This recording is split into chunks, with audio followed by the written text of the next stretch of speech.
Culture to me, culture is a way of life. Culture is how you live. Culture is how you dress. Culture is how you speak. Culture is what you and the people around believe in, you know? Whether it's like streetwear or pantula or maybe even dance, because other people like amapiano, it's a new culture, you know?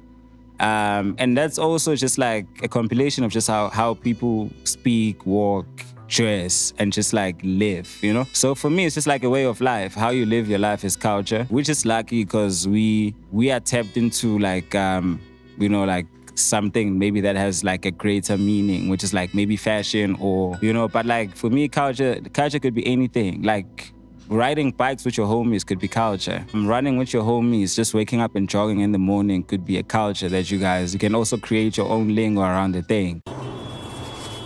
Welcome to the Culture's Biggest Podcast. A podcast about creatives in and around Johannesburg, as well as those who relocate to the big city in hopes of leaving their mark within the industry. Our aim is to bridge the gap between established creatives and aspiring creatives by providing insight into the challenges faced by creatives along their journey. The podcast delves deep into the creative pursuit and offers aspiring creatives guidance on how they could turn their passions into sustainable businesses. My name is Julian Vogue, and this is Culture's Biggest. Hey, yo, what's poppin'? It's your boy Jules, the Culture's Biggest Nerd, man. You now tune into Culture's Biggest, the podcast, and we have yet another special guest on the show today, man. What's up? We talking fashion stylist. What we are you talking saying? fashion influencer, man. It's too much going on. We talking Swank. We talking a lot, bro. I'm speaking to Ntokozo, aka the Self Made Cheeseboy. How you doing, bro? I'm good, brother. How are you? I'm good, man. You remember the first time I met you, I was like, hey, yo, man, I've been seeing you with the Swank, you know, Yeah. can you break that down, bro? Like, what affiliation do you have with like Swank? Yeah. And stuff, yeah. So Swank to me, Swank is family, you know, above everything. Like Swank to me is family. So I met the founder of Swank, I think it was back in 2016. We're both studying multimedia at UJ, doing our first year in 2016. I think we kind of like vibed from the first day. I didn't even know he was the founder of the brand. Mind you, I was from KZN because I was brought up in KZN. So I had only relocated from KZN to Johannesburg. We're both doing our first year. And we're just like having like, you know, like basic conversations. Crazy enough, the previous Friday I was watching, what was that show Scoop used to host on Vuzu on Fridays? V Entertainment? Yeah, that show. Was it V Entertainment? Forever Young? No, No, nah. there was more reality TV though. I think it was, Yeah. I think it was V Entertainment. I'm not sure. Like there was a show Scoop used to host on Fridays. I saw Scoop wearing a t-shirt. I think it was one of the collections back in the day, written trippy. It was like a tie-dye type t-shirt, you know? And we're just like having a conversation. And I remember our first lesson, we were in a Photoshop lesson, right? So our lecturer is like, yo, just download any 3 pictures you like, anything you like. Yeah. So the homie next to me, which is my homie, Lindelani, shout out Lindelani, the founder of Swank. So he downloads like pictures of the t-shirt and you know. And I look at this t-shirt, I'm like, damn, bro, I saw that same t-shirt on Scoop on Friday. Where do you get that, you know? He Wanted tells to find out it's him. You know, yeah. And he tells me, no, I just work for the brand, you know? Yeah. You know, like for the past 6 months, I was under the impression that the homie works for the brand. Oh. You know, he never really told me that I actually am the founder of the brand until like 6 months later. I think we went to showcase the brand. I think it was something for the youth, you know, like those things they normally do for the youth that say like, just come and showcase your brand, tell us what your brand is about. So I was helping him out and like, I kept seeing that, okay, this guy is actually the founder of the thing, you know? I think we vibed ever since, you know? I've always been that homie who likes like helping. I'm always around, you know, just doing stuff. So we've been just like doing stuff, helping out. I think over the years, I just got to a little bit more involved than I was back in the day because we practically do most of the stuff together, you know? You're also part of the... No, I'm not the founder. designing. I'm not the founder, but we just like work on stuff together. Like mostly when we're just planning events. Oh, how do fine. we promote this? Okay, cool. we're trying to do this giveaway or whatever. How can we go about? And then we sit down, we brainstorm, we work on on something, like we work on reels or whatever just to promote the thing. So I'm always like that homie who's around, and whenever maybe he has ideas, would call me, would sit for like 2 hours on a video call, just like discussing, dog, I have this idea. Yeah. What do you think about it, So I'm very appreciative, man, of just having the homie around. I've learned a lot from him. I've met a lot of people through him, yeah. But through him. It's kind of dope of him to do something like that. That means he sort of like trusts your taste, trusts your opinion, and which is so dope, especially coming from such a dope brand. It speaks volumes about you personally. So I just want to know also, man, like, how do you tap into fashion? Like, how was your upbringing? Were you like raised by parents who were like, hey, yo, wear whatever you want to wear? Or your parents were more like, I know, keep it this way. How was your upbringing like? Crazy enough, I was raised by my mom. My pops passed away when I was in grade 4. So I was raised by my mom and my 2 siblings, my 3 siblings actually. My brother, my oldest brother was always away because he was the one who was hustling. He's the one who lives in Joburg, who was the one who would bring like the freshest, fashion in the hood, So I really looked up to him for some time. Like I would study a lot from him because I remember he was one of the first people to rock like a supega in the township, Like he was always like bringing new styles into, and then I think I kind of like got that from him. But my pops as well, like when my pops was around, like my pops like had like style, even though I didn't understand it back in the day, which is like something I always try and reference now. It's just like how he used to like style shorts, tuck in his shirts, Yeah. I think I got a lot of fashion inspiration from my brother, my oldest brother. And then from there, I think when we started having access to the internet and the music, I would idolize a lot of like musicians like Pharrell, Kanye, and I started like, trying to imitate how they dress, how they, how they behave, how they walk, how they, So your influences, you would say they more like overseas based? Any like maybe inspiration you got from your Rickies? Because Swank is kind of like a child of that whole swag from Boys and Bucks, low key. Yeah, like low key. I think it was kind of like, I think the brand was founded around the time the guys were at their peak. So you can actually, because the brand was founded in 2012? The brand was founded in 2013. 2013. Yeah, around that time. Yeah, 2013. So yeah, that's when the guys, because the guys were actually at their peak from 2010. Because they started coming together and they formed this thing called Boys and Bucks, I think around 2010. And around that time, they were doing the most, Lindelani was also part of Boys and Bucks. So. No, Lindelani is my peer, dog. Like, me and Lindelani, when I was, I think I was a grade ahead, because I think I matriculated in 2014 and he matriculated in 2015. I took a gap year in 2015. And then I think we started our first year in 2016. So it was just like around, I think my homie was like, that person was always just like out in the streets, like, because he had love for streetwear, love for fashion and all of that. So he would attend these events, wherever they said, okay, come like exhibit your brand. He would go and just like showcase whatever he had, So I think it was just like around the same time.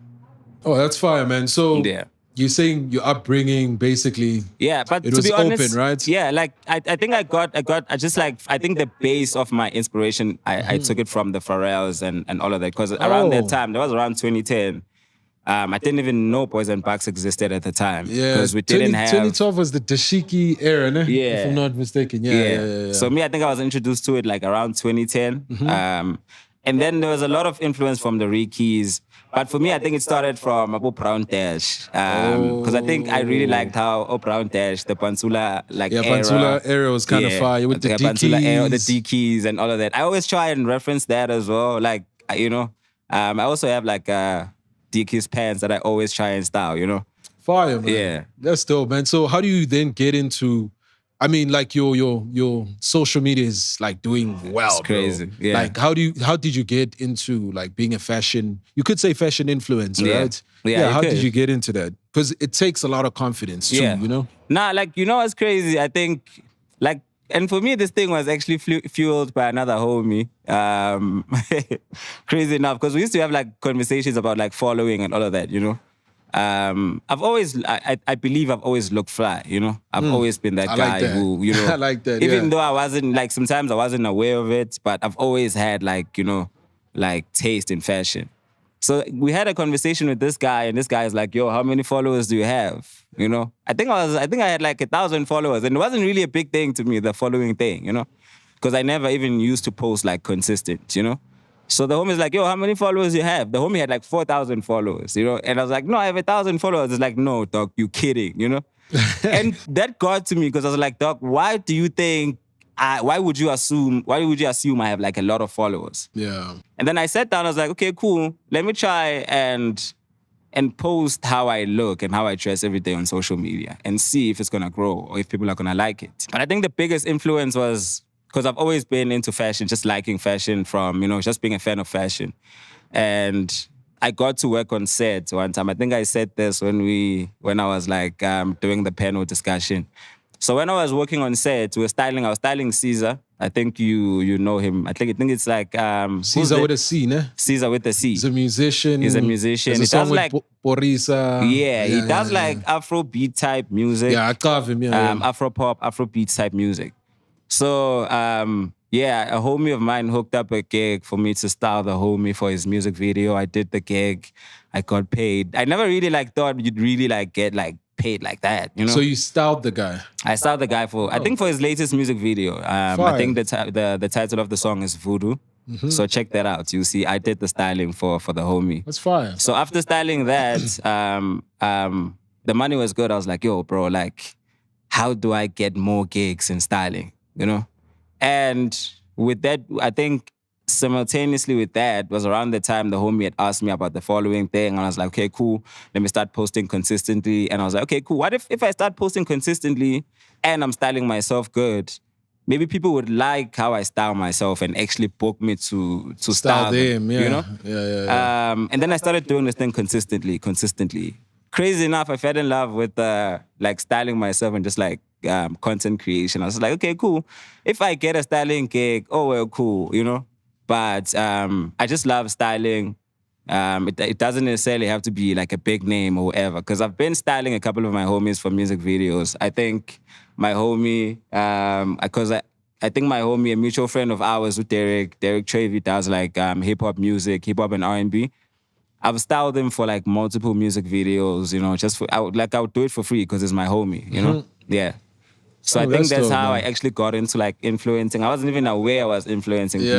You know? You were just doing your thing. I was just doing it to try and get more styling gigs. And I actually fell in love with the content creation. Dope, man. Yeah. So obviously, if you're a person who's like maybe fashion influencing and a person who's doing what you're doing, Yeah. like how do you go about getting like clients in terms of being a stylist, you know? Yeah. There's no manual, bro, of how to do all these things. Hence why having people who are in the space, having a conversations with those people, you know, it kind of helps the people that are watching. I think just like connecting with people, like I think as a creative, you need to be outside more. Oh, connect with other creatives. I you like know? that, yeah. Because the more you get out and you meet with other creatives, it's easy for you to get referred, you know? Like, if something comes up, you're already in their minds because they had just seen you recently. So if, like, there's a styling gig or if you're a photographer, there's, like, a shoot or someone's looking for a photographer or whatever, if you're always around, you are the first person they're going to think about when that comes up, you know?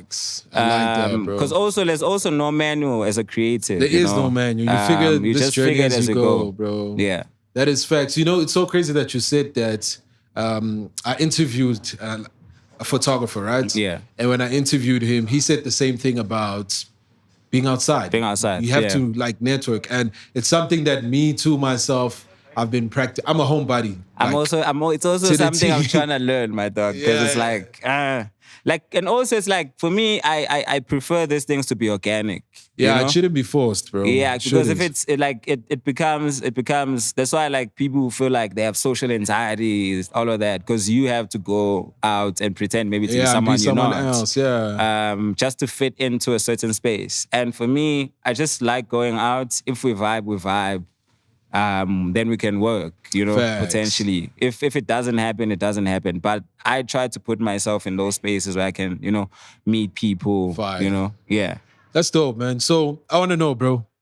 Self Made Cheeseboy. Yeah. Like, how did that come about, man? Yo, shout out for that, dog. Like, I always have conversations with people. I think, Yeah. and it's like they never really ask me this question, dog. For real. Like, and it's like, That's dog, great. like, and you're busy self-made cheeseboy, and I think at some point I actually wanted to ask people, what do you think the name came about? Yeah.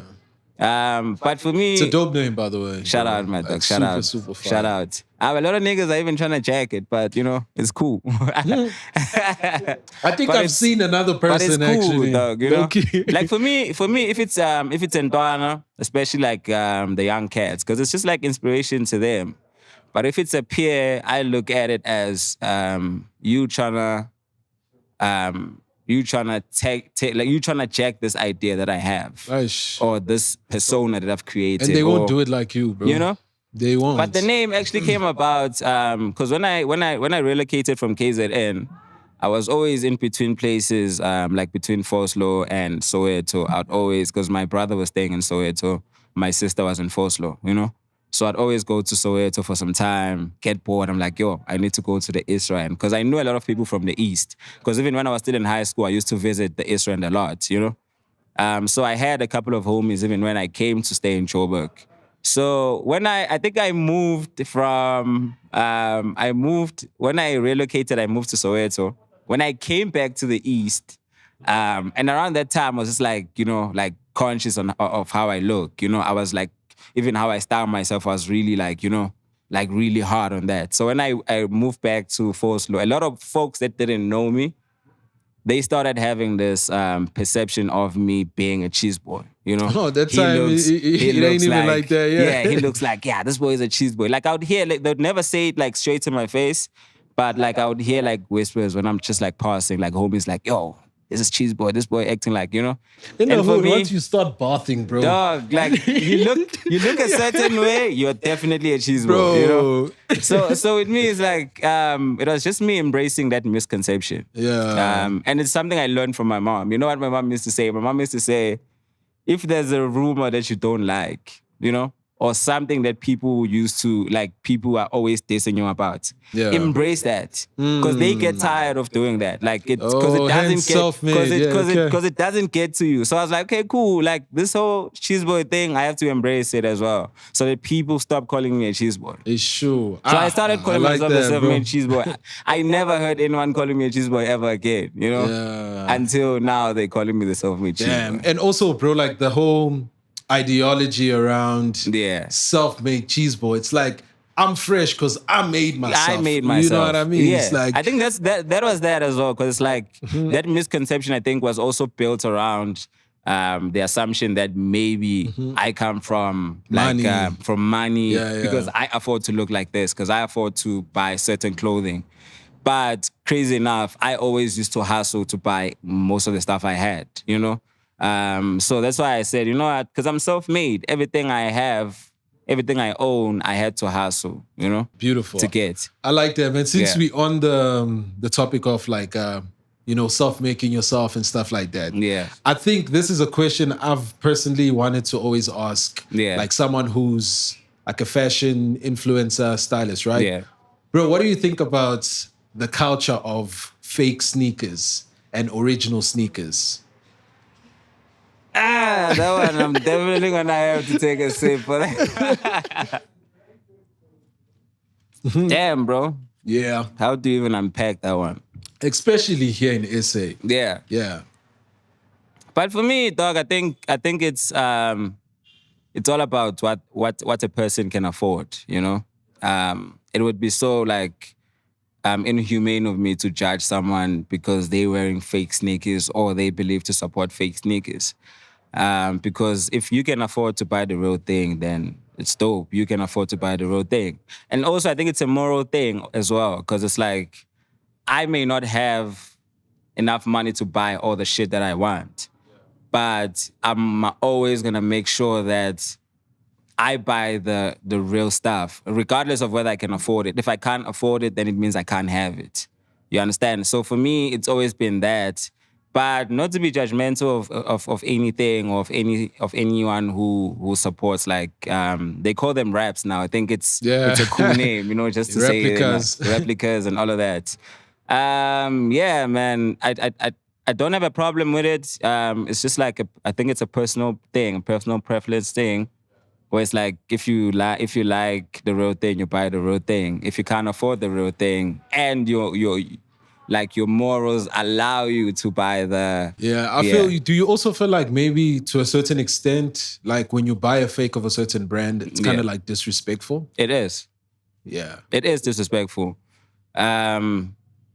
Also, let me take, what's crazy, dog? Like, you know what? Let me just, when we went to Indonesia, we went for a trade show. Like, the trade show was like a weekend thing, right? So this trade show is like, they have like a lot of like local brands. So they booked out a whole convention center. They built stalls. So all the local brands could like hire a store and just like come and put their brands and exhibits and whatever, Those guys actually taught me something about, like it's not necessarily like a brand thing. Like it's those guys, the way those guys support like local stuff. I remember there's a sneaker brand called S.W.A.N.K. Like it's an Indonesian sneaker brand. Yeah. It's called S.W.A.N.K. Those guys had a collaboration with Mr. Sabotage and Chef Staple, which are like the OGs in the fashion, streetwear, sneaker, culture. They had a collaboration with those guys. And the first day of the trade show, those guys sold 1,000 sneakers, from what I heard. For real? On the Friday. I don't think even like the big brands can do that. Sold as much, even for the entire weekend. For the entire 3 days. Those guys sold 1,000 sneakers in one day. Which to me comes down to the very same thing you were asking me. Like, is it disrespectful? Like, it is disrespectful. Why not start your own brand? Or why not support an upcoming brand? Because like, we are just so fascinated with names, Like, it doesn't necessarily have to be like about names. Like, it has to come down to, is the shoe comfortable? Is the shoe dope? Is the design like nice, Like, if you mess with the design and you like the shoe and it's comfortable and it's good quality, and why if it's not expensive, buy it? save up, bro. If it's expensive, just save up, If not, just support something you can afford. That's facts, man. Because it like, in a way, it is disrespectful, but, it is what it is. It is what it is, So, bro, I want to ask you, man, in terms of like your fashion sense, your style, I know in fashion they call it silhouettes. I think you do have a certain silhouette. Yeah. You do have a certain taste that you have about you. How did you come out with that style? I think for me, dog, I won't lie, like, whenever I get asked this question, I never really know how to answer it. You just figured it out as you Because go. with me, it's like, and also I don't think I look the same every day. There could be like similarities as to how I look, but I don't think I have like a specific way, Sometimes I wear like baggy pants. Sometimes I'm like, yo, let me fold my pants all the way up. Sometimes it's like short. Sometimes it's, but for me, like I think most of my inspiration came from, as I said, the Brown Dash era. I think, which is also like what inspired the pants that I'm wearing today.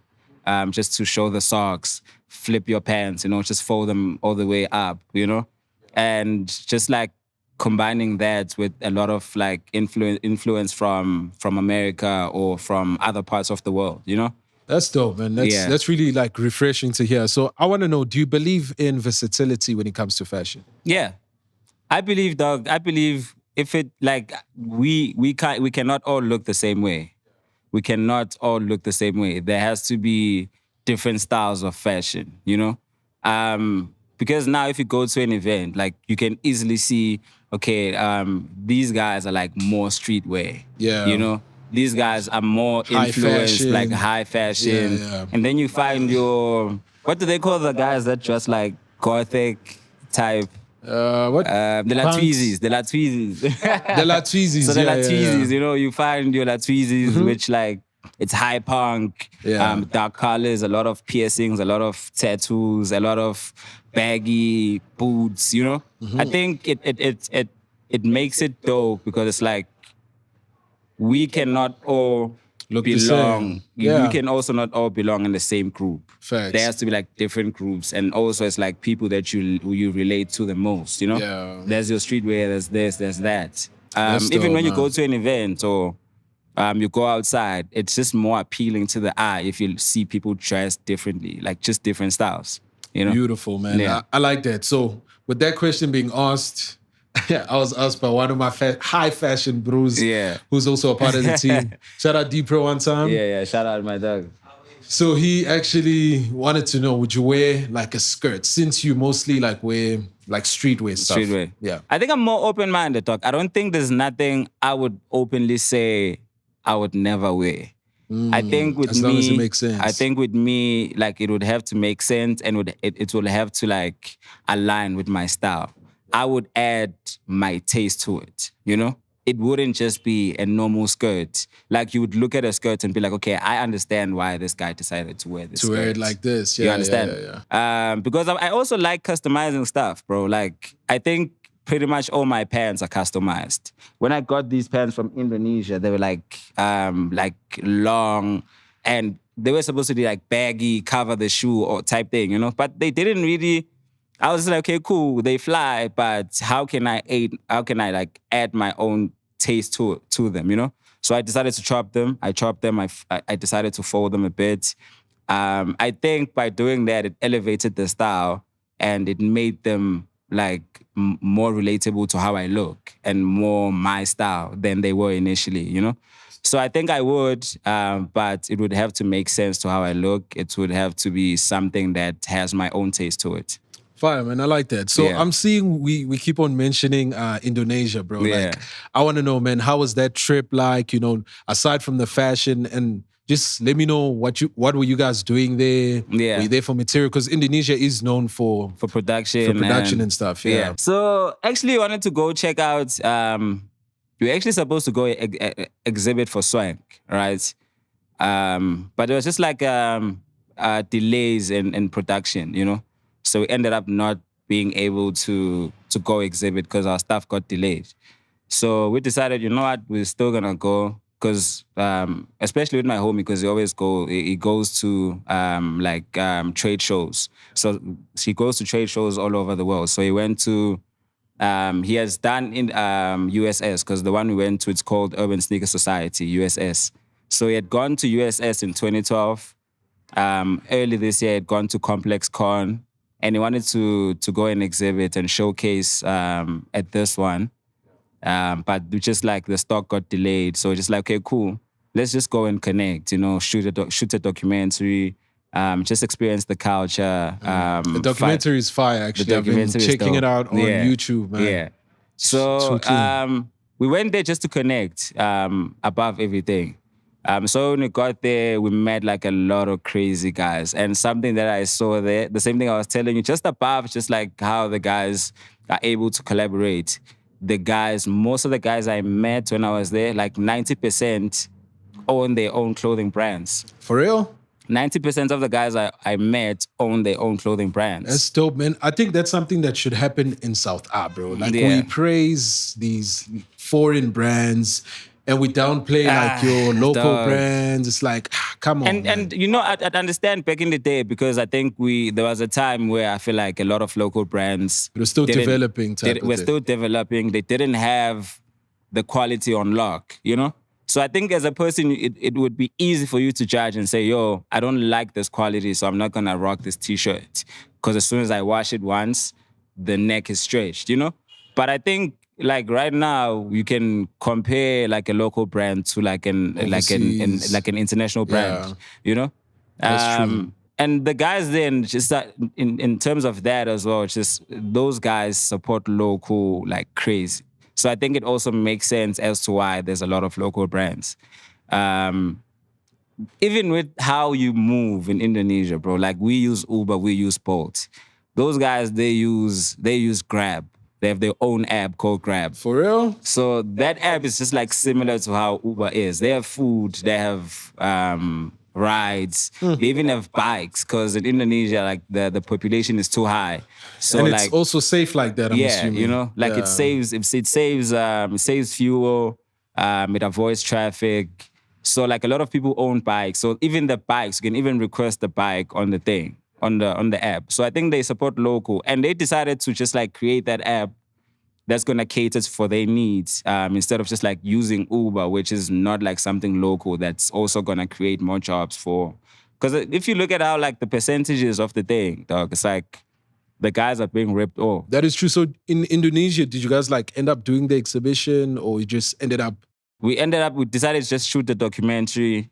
just indulging in the culture? Yeah, just indulging in the culture, the food, you know, the people. Yeah. Crazy enough, we even got, you know what's crazy, dog? We, a homie of mine, like he met these guys. So he had been in contact with them for some time. So when we got there, they had like this thing called like, they have a segment. So they have like a page on Instagram for USS. So they try to also document as much as possible, you know? So they have like a segment called Local 5, you know? So Local 5, they always get like maybe like people like from whoever's visiting, you know, whoever they know to do the reviews. So you review like 5 local brands. So crazy enough, the guys. Do they do it like every week? Or? No, they do it every like for the trade show, like during the trade show. So they asked us to walk around. So they ask you to walk around because it only makes sense during the trade show because all the brands are in one space. So you get to go to each and every store. You just pick 5 brands that you're gonna review that you like. So they asked us to do the review, the local 5s, and we did the review. It was dope. The next day, we did it on a Sunday because the trade show was like a weekend thing. We did it on a Sunday. Dog, Sunday was crazy. Like after doing that, and also just because also in Indonesia, there's not really a lot of black people, you know? So like you easily stand out. Like even just like walking around in public, like there's already people looking at you, okay, cool, this guy is not from around here. In certain parts of the country, like Bandung, when we went to Bandung, because we landed in Jakarta, the trade show was in Jakarta. The people in Jakarta were a bit Hey, the traveling lingo, can you hear it? You know? We don't even know these provinces. So like it's a city, dog. So the people in Jakarta were like a bit laid back, chilled. No, like I don't think they were like really as like welcoming as the other parts of the city that we went to, other parts of the cities that we went to. Because we went to Bandung after. In Bandung, bro, like people would be excited to just come up to you and try and speak English, regardless of whether their English was not as good or, you know. What language do they speak? They speak Indonesian. Indonesian? Oh. Yeah. Which is like, I think it's like the most dominant language. I think there's other languages in other small parts of Indonesia that I never really got to experience. But yeah, man, like those guys were just like so welcoming. Yeah, the culture, the food, crazy enough, dog. Their food, you know how we like our stuff like salty. Yeah. They are a bit like opposites. They don't like salty stuff. No, they do, but it's not necessarily like too salty. It's too sweet compared to salty. Oh. Like even their food, their meat is like you'd have like a beef stew and it's like it's sweet. It's sweet but hot at the same time. Yeah. Because also Indonesia is like it consists of Asian people and Indian people. I think that's why it's like called Indonesia because it's Indians and Asians. Oh, so it's like that makes sense. So they're not really like pure Asian. It's like it's a mix of, you know. They're not on the halal. But crazy enough, some of them are like because it's a Muslim country. It's a Muslim country. They, you know, they really take pride in their religion. The heritage. Hey man, that sounds like it was a dope trip. Another question from one of the guys in the team, man. He wants to know and find out, like, your following, bro. Yeah. It's skyrocketed, you know? It's crazy. Like, how did you build your following? Because I think that's also something a lot of people who have, like, social media platforms that are creators are finding it hard to, like, you know, grow their own personal pages. How did you do it? I wouldn't say I have a formula, dog, but I think for me, consistency was like a thing for me. Like I was consistent from, and crazy enough, when I started like this year, early this year, which is 2024, I had like 1,500 followers. And I think mid-February, I decided I'm gonna start posting content every single day. Crazy enough, the goal was to get to 10K. I was like, I want to get to 10K by the end of the year. And I never said this to anyone. I was sitting in my room. I was like, maybe if I post every day, I would reach 10K, you know? I started posting consistently. I would shoot reels, dog. I started just like asking a couple of homies, yo, just shoot me a video while I'm walking, you know? People fell in love with that. And I was like, okay, cool. I have to be consistent at this, you know? But that was also a bit hindered by the fact that I cannot always have someone shooting my thing. I cannot have someone shooting me all the time. Because sometimes I feel like shooting now and there's no one to shoot me. Or a homie is still busy doing some other things, you know? And I said, you know what? I need to get a tripod. And I didn't have, at the time when I decided this, I didn't have, I think it was mid-month, you know? Early days of the year, you're still trying to get back on your feet, you know? I called my girl, I was like, yo, I know you have a ring light that you don't use anymore. Borrow me your ring light. Shout out to the shorty. Strip that thing apart, dog. I took the lights. I remember, dog, I was trying to figure out how I'm going to take out the round lights. I took out the round lights, turned the thing into a tripod. And before that, I would take an ironing board, bro. Like, I would take an ironing board and a cup, go just outside the garage. I'd open the ironing board. I'd put the cup, put the phone inside the cup, you know? But that for me I couldn't really adjust the angles as much because sometimes it wants you to like shoot it at a bit angle, lower angle, you know? And that's when I got the ring light. And once I got the ring light, for me, it was like easy to do anything. I was just like shooting every day. And for me, it wasn't really hard because I think people ask me, how do you shoot every day? Like how do you get courage to do that? And for me, it's like, I don't have to put this thing on or I have to borrow this thing from whoever. How I'm gonna look. You got it with you every day. I don't owe anybody any new clothes or any new outfit. I'm just gonna flip what I have. For me, I'm not showing you new clothes. I'm showing you how I style the clothes that I have. Facts. So I just did that every single day. My following just like kept growing. And also I think people like when people can feel energy.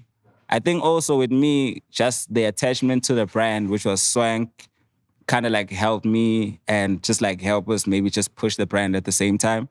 Because like for me, I had genuine love for the brand. I buy all these clothes, bro. Like I don't get like seated or someone says, I think maybe only like just like maybe recently a homie of mine would say, yo, just, have this. But like I've always supported, I've always spent money because I believe your friends have to.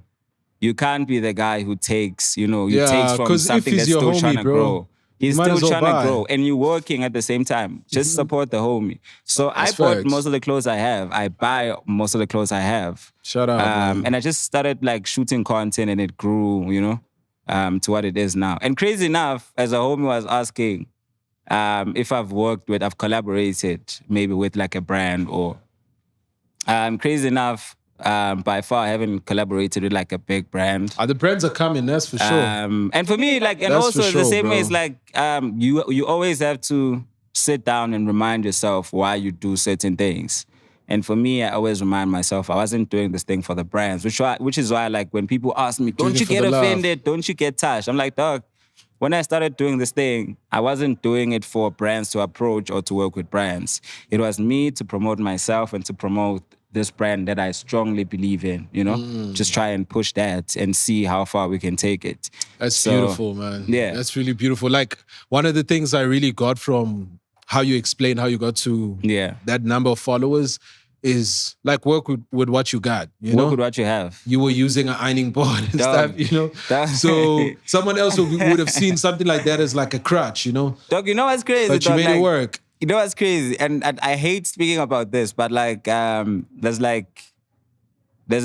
a couple of guys who are like mentally unstable from my neighborhood, right? I think it's because of drugs or, substance abuse or whatever.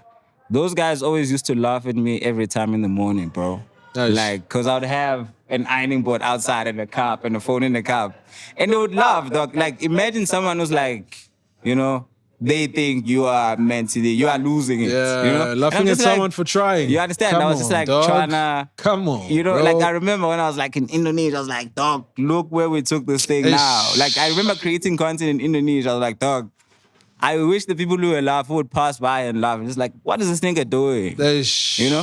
Dog. You know, but now it's like I think even people from the neighborhood now are starting to believe it because I think them also they start seeing it online. Now it's like, yo, this guy's like, you know, and now they don't look at you as that guy, but you have to look delusional at first. Like people are gonna look at you like you're crazy. That's facts, bro. You just have to keep going. Have you, like yourself, since you so tapped into like the streetwear culture, have you thought about maybe starting your own brand? You know, crazy enough, that was the goal in high school.